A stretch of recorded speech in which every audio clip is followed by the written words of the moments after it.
ஃபுல்லாக தென்னை மரம், கொய்யா மரம், அப்புறம் வந்துட்டு வாழை மரம் இதாக இருக்குது. ஃபுல்லாமே விவசாயம். அப்புறம் கடலை, கொய்யாக்காய்.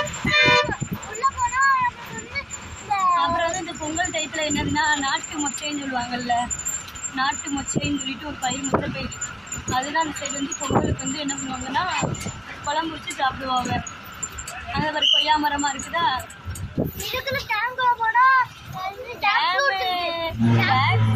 இங்கே இல்லை, அது அங்கே இருக்குது. இந்த டேமில் வந்து என்னென்னா மீன் வந்து பிடிச்சி விற்பாங்க. அந்த மீனெல்லாம் வாங்கிக்கிடலாம் நம்ம. அந்த இருக்குது ஒரு மலையை பாரு, இங்கிட்டு பாரு இந்த மலை. அந்த பூவெல்லாம் எப்படி பூத்துருக்கு பாரு, வெள்ளை கலராக கொய்யாக்காய் மரத்தில் சூப்பராக இருக்கும். இதுதான் கிராமத்துக்கு வாழ்க்கைகள் எப்படி அழகாக இருக்குதுன்னு பாரு. இயற்கையை வந்து ரசிக்கிறாங்க.